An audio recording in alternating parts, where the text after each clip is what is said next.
معزز سامعین کرام، آپ سن رہے ہیں دیار اردو چینل پر یعقوب نظامی کی کتاب مغرب کی وادیوں میں مراکش اور اندلس کی سفری یادیں، سب ہیڈنگ حریم۔ یوں تو الحمرا کے باقی حصے انتہائی خوبصورت اور حسن کا مرقع ہیں، لیکن میرے خیال میں حریم سب سے زیادہ خوبصورت ہے۔ کچھ یہی سبب ہے کہ یہ مجھے سب سے زیادہ پسند ہے۔ حریم کی بناوٹ تو محل کے دوسرے حصوں کی طرح ہے، لیکن اس کی سجاوٹ بہت ہی منفرد ہے۔ صحن کے درمیان میں 12 شیر بیٹھے ہوئے ہیں، جن کے پشت پر ایک بہت بڑا چوڑا تھال نما حوض ہے، جس میں پانی کے فوارے اور شیروں کے منہ سے پانی بہتا رہتا ہے۔ چند سال پہلے جب میں دوستوں کے ساتھ یہاں آیا تب ان شیروں اور فواروں کی مرمت کا کام جاری تھا۔ اب سب کام مکمل ہو چکے ہیں، لیکن یہ دیکھ کر افسوس ہوا کہ اسلامی دور سے جو شیر یہاں رکھے ہوئے تھے انہیں مرمت کے بعد ہسپانوی ماہرین دوبارہ اصل حالت میں واپس نصب نہ کر سکے۔ ماہرین تعمیرات نے ان شیروں کی نقل تیار کی، لیکن تمام تر مہارت اور جدید ٹیکنالوجی کے باوجود وہ چیز بنا نہ سکے جو مسلمان کاریگر 1000 سال پہلے بنا چکے تھے۔ انہیں غور سے دیکھنے سے دور سے معلوم ہو جاتا ہے کہ یہ نقل ہے، لیکن نقل بھی اس قدر بے ڈنگی کہ میرے جیسے سیاح جنہیں آرٹ اور تعمیرات کا زیادہ علم نہیں، وہ بھی اسے دیکھ کر پہچان جاتے کہ یہ چربا ہے۔ شیروں والے دالان اور حریم کے چاروں طرف کمرے ہیں، جن کے فرش سنگ مرمر کے ہیں۔ میں نے محسوس کیا کہ گرمی میں یہ محل اندر سے ٹھنڈے تھے۔ ممکن ہے اس میں کمال اس سنگ مرمر کا ہو جس پر پاؤں رکھیں تو ٹھنڈک پورے جسم میں دوڑنے لگتی ہے۔ غالباً یہ وہی پتھر ہے جو اب ہرمین کے صحن میں لگایا گیا ہے۔ کمروں کی دیواریں کسی زمانے میں بہت خوبصورت نقوش سے مرصع تھیں۔ حریم کے اسی حصے میں غرناطہ کا خلیفہ اور اس کا خاندان مقیم تھا۔ چند گز کے اس ٹکڑے کے حصول کے لیے کئی خون ریز جنگیں ہوئیں۔ آخر اس سرخ محل کی چابیاں شہنشاہ غرناطہ ابو عبداللہ 3 جنوری 1492 میں عیسائی بادشاہ فرڈینینڈ کے حوالے کر کے اپنے خاندان کے ساتھ محل سے چلا گیا۔ محل کا یہ حصہ اس قدر جاذب نظر اور پرسکون ہے کہ سیاح اس جگہ سے نکلنے کا نام ہی نہیں لیتے، جو بڑے غور سے اس کی در و دیوار کو دیکھتے، حریم کی خواب گاہوں سے لے کر خدمت گاروں کے رہنے والی جگہوں کا جائزہ لیتے۔ بعض کمروں کے اندر بھی پانی کے فوارے اور چھوٹے چھوٹے تالاب تھے۔ دروازوں کی چوکھٹ تو نہیں دیکھی، ممکن ہے دروازوں پر مخمل کے پردے لٹکائے جاتے تھے۔ کمروں کے صحن اس قدر خوبصورت اور نفاست سے تیار کیے گئے تھے کہ جی چاہتا ہے کہ انہیں دیکھتے ہی رہیں۔ برآمدوں کے باہر چھت تک انتہائی خوبصورت نقش و نگاری ہے جسے دیکھتے ہوئے انسان دنگ رہ جاتا ہے۔ کوئی سیاح ایسا نہیں جس نے ان برآمدوں کے سامنے کھڑے ہو کر تصاویر نہ بنوائی ہوں۔ میں نے جدھر دیکھا کیمروں کی فلیش ہی چلتے دیکھے۔ الحمرا کے سرخ محل میں دل کو تسکین دینے والی ٹھنڈک تھی۔ میں ایک جگہ بیٹھ کر سیاحوں کو دیکھنے کے ساتھ ساتھ سنگ مرمر سے بنے اس حسین و جمیل محل کو بغور دیکھنے لگا، جو 1000 سال پہلے تعمیر ہوا، پھر اس کے تعمیر کرنے والوں کو اس جنت سے نکال دیا گیا تو دشمن کے بے رحم ہاتھوں میں یہ پامال ہوتا رہا۔ تمام تر ستم کے باوجود اس کا وقار اور عظمت آج بھی قائم ہے۔ اللہ کی اس دھرتی کی جہاں تک میں نے سیاحت کی ہے، اس معیار کا کوئی محل نہیں دیکھا۔ اس کی چھت پر اخروٹ یا شاہ بلوط کی لکڑی کا استعمال ہوا ہے۔ نفاست کا یہ حال ہے کہ ان پر قرآن پاک کی سورہ تبارک خط کوفی میں پوری لکھی ہوئی ہے، جسے ماہر خطاط نے مختلف رنگوں کا استعمال کرتے ہوئے گنبد کی اندرونی چھت پر لکھا ہے۔ محل کی دیواروں پر ہر طرف ہلکے بھورے رنگ کی ٹائلیں ہیں، جن پر بنو احمر حکمرانوں کا نعرہ لا غالب اللہ، اللہ ہی غالب ہے لکھا ہوا تھا۔ خلیفہ ابو ولید اسماعیل یوسف ابو الحجاج اور محمد غنی باللہ کے نام عمارت کی مختلف جگہوں اور ٹائلوں کے ساتھ حاشیوں پر لکھے ہوئے۔ میں سوچتا رہا کہ اگر یہ آج اس قدر جاذب نظر ہے تو جب یہ تعمیر ہوا اور پھر اس میں مسلمان حکمران رہتے تھے تب اس کی شان کیا ہوئی ہوگی۔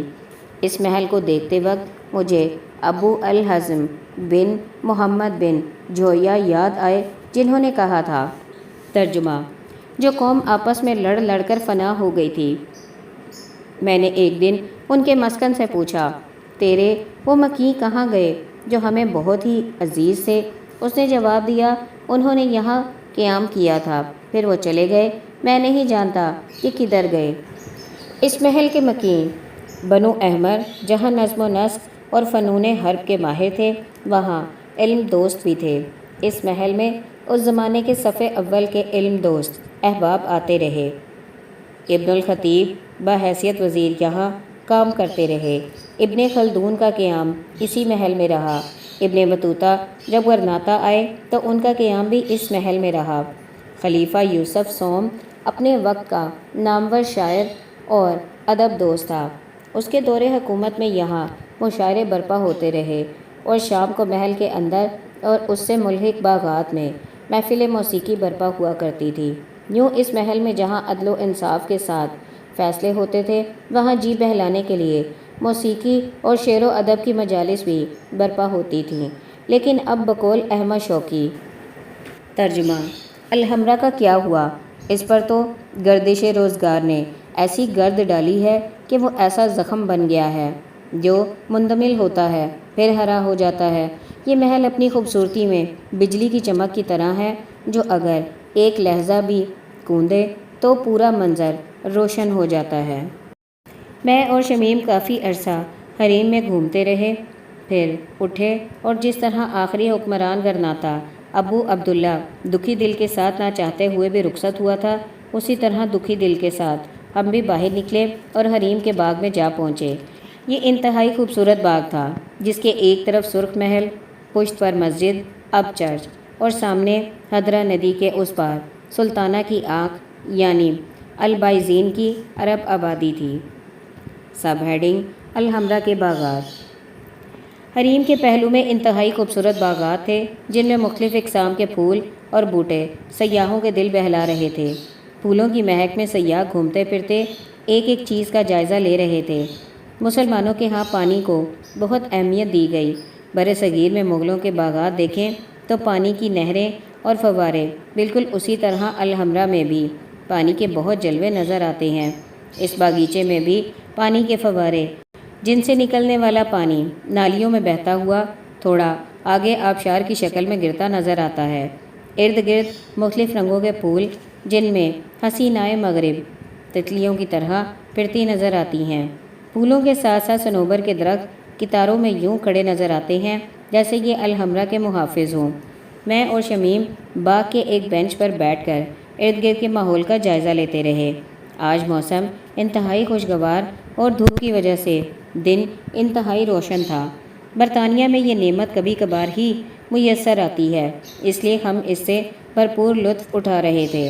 ہمارے سامنے والی پہاڑی پر اسلامی دور کی تعمیر کردہ دیوار ابھی تک اصلی حالت میں نظر آ رہی تھی، جو ہدرا ندی سے شروع ہو کر پہاڑی کے دامن تک چلی گئی تھی۔ یہ دیوار اسلامی دور کے شہر کی حد بندی کو ظاہر کر رہی تھی۔ زمانہ قدیم میں شہر فصیل کے اندر ہی آباد ہوتے تھے۔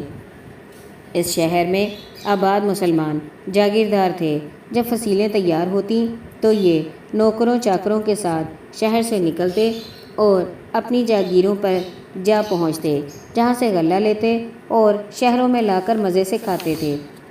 پھولوں پر تتلیاں اڑتی دیکھ کر شمیم کہنے لگی، آپ کو یاد ہے ہم تتلیاں دیکھنے لیڈز کے بٹر فلائی گارڈن میں جایا کرتے تھے؟ بیٹی شمائلہ بہت چھوٹی تھی، جسے لفظ بٹر فلائی نہیں آتا تھا، تو وہ کہا کرتی تھی، ممی دیکھو للوائی للوائی۔ سب ہیڈنگ: باغ بہشت۔ الحمرا کے باغات میں معلوم نہیں ہم کتنا عرصہ بیٹھے لطف اٹھاتے رہے۔ جب جی بھر گیا تو اٹھے اور باغ بہشت کا رخ کیا۔ باغ بہشت الحمرا کے سرخ محل سے تھوڑا فاصلے پر محل کی چار دیواری کے اندر ہی ہے، جہاں جانے کے لیے خوبصورت پگڈنڈی ہے، جس پر سیاح آرام سے چلتے، ادھر ادھر کے منظر دیکھتے، چلتے، باتیں کرتے اور ماحول سے لطف اٹھا رہے تھے۔ پگڈنڈیوں کے دونوں طرف شاہ بلوط، اخروٹ اور صنوبر کے درخت تھے۔ ہم ان درختوں کے سائے میں سفر کرتے باغ بہشت پہنچے۔ باغ بہشت میں پہنچے تو پھولوں سے لدی شاخیں آپس میں یوں مل رہی تھیں جس طرح پیار کے دو متوالے گلے ملتے ہیں۔ بڑا رومانی منظر تھا۔ محبت کے دیوانے ان شاخوں کے نیچے اپنے پیاروں کے ساتھ شاخوں کی طرح ہم آغوشی کی نقل اتارے ہوئے قوس نما ہاتھوں میں ہاتھ ڈال کر چل رہے تھے۔ چونکہ میرے اور شمیم کے دل ملے ہوئے ہیں اس لیے ہم نے بناوٹی محبت کا اظہار نہیں کیا۔ شمیم اس خوبصورت منظر سے بے حد محظوظ ہوئی۔ تھوڑا آگے بڑھے تو درختوں کی بجائے پانی کے فوارے دونوں طرف 60 کی ڈگری پر گرتے ایک دوسرے سے ملاپ کرتے ہوئے نظر آئے۔ آگے پھولوں کے تختے نظر آئے جن میں ہر رنگ اور ہر قسم کے پھول سیاحوں کو اپنی طرف متوجہ کر رہے تھے۔ میں نے گرناتا یونیورسٹی شعبہ باٹنی کے طلباء کو دیکھا جو کتابیں کھولے ہر پھول کے قریب جا کر اسے غور سے دیکھتے اور پھر ایک دوسرے سے اس پھول کے بارے میں بات چیت کر رہے تھے۔ یعنی یہ باغ ایک کلاس روم کا ماحول بھی پیدا کر رہا تھا۔ باغ بہشت الحمرا کے محل سے 2 فرلانگ سے زیادہ دور نہیں، لیکن فرق یہ ہے کہ یہ باغ الحمرا کی پشت پر پہاڑی کے دامن سے شروع ہو کر درمیان تک پھیلا ہوا ہے۔ اس کی مختلف سطح ہیں، ایک زمین کے برابر، دوسری تھوڑی چڑھائی پر چڑھ کر، اور اوپر جہاں اسی طرح کے پھول بوٹے اور خوبصورت مناظر ہیں، اور پھر تیسری منزل سب سے آخر پہاڑی کے دامن میں ہے جہاں محل ایک کھلے ہال پر مشتمل ہے۔ یہ باغ غرناطہ کے بادشاہوں اور شاہی خاندان کا گرمائی محل تھا جہاں تازہ ہوا اور ماحول کو معطر کرنے کے لیے رنگا رنگ پھول، بوٹے اور آسمان سے باتیں کرتے شاہ بلوط اور اخروٹ کے درخت تھے۔ ہم بھی بادشاہوں کی طرح یہاں گھومتے پھرتے اور پہاڑی کے اوپر محل کے جھروکوں سے غرناطہ شہر کے نظارے کرتے رہے۔ یہاں سے غرناطہ کا شہر اور اس کے مضافات قدموں تلے نظر آتے تھے۔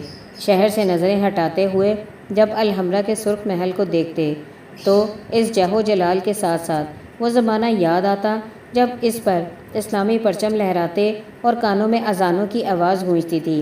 لیکن پھر وہ زمانہ آیا جب قانون قدرت حرکت میں آیا اور سب کچھ چھن گیا۔ یہ یاد آتے ہی دل سے ایک درد بھری آہ نکلی، بالکل وہی درد جو علامہ اقبال نے محسوس کیا تھا۔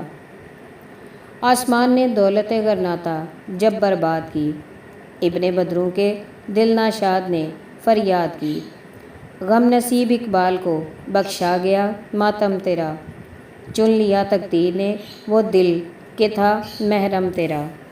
ہم باغ بہشت میں بیٹھ کر جہاں فطرت کے حسین نظاروں سے لطف اٹھاتے رہے وہاں بار بار قرآن پاک سورہ الدخان کی آیات 25 تا 28 بھی یاد آتی رہی۔ ترجمہ: کہتے ہیں باغ اور چشمے اور کھیت اور شاندار محل تھے جو وہ چھوڑ گئے، کتنے ہی عیش کے سر و سامان جن میں وہ مزے کر رہے تھے ان کے پیچھے دھرے رہ گئے۔ یہ ہوا ان کا انجام اور ہم نے دوسروں کو ان چیزوں کا وارث بنا دیا۔ غرناطہ ایک ایسا شہر باکمال تھا جس کے بارے میں علامہ شکندی کا کہنا ہے کہ ترجمہ: یہ خطہ شہر کے باشندوں کی بدولت فردوس سے بری ہیں، اس سے نفرت کرنے والا حقیر مچھر ہے۔ ابن خطیب نے غرناطہ کے بارے میں کہا تھا۔ ترجمہ: غرناطہ ایک ایسا شہر ہے کہ جس کے چاروں طرف باغ ہی باغ ہیں، گویا وہ کسی حسین کا چہرہ ہے، اور باغ اس کے رخسار ہیں اور اس کی وادی کسی نازک اندام کی کلائی اور ارد گرد کے مستحکم پل اس کے کنگن ہیں۔ سب ہیڈنگ: سلطانہ کی آنکھ۔ میں اور شمیم عرب کی قدیمی بستی البائزین پہنچے تو ہمارے سانس پھولے ہوئے تھے۔ سانس پھولنے کی وجہ کوئی دہشت یا خوف نہیں تھا، بلکہ ہمارا فیصلہ تھا کہ ہم چل پھر کر اس بستی کو دیکھیں گے جہاں مسلمان 800 سال تک رہے۔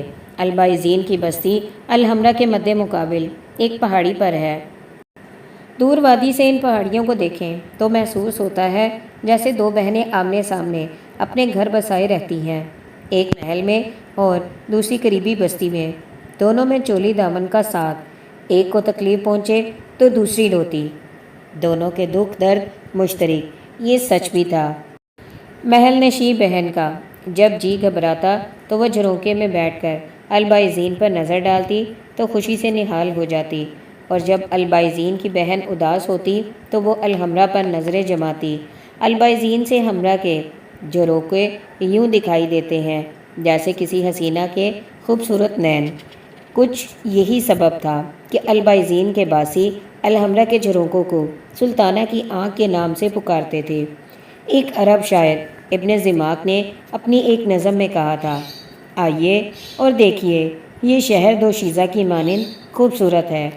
شہر کی خواتین پہاڑ کی طرح عظیم اور حسین ہیں۔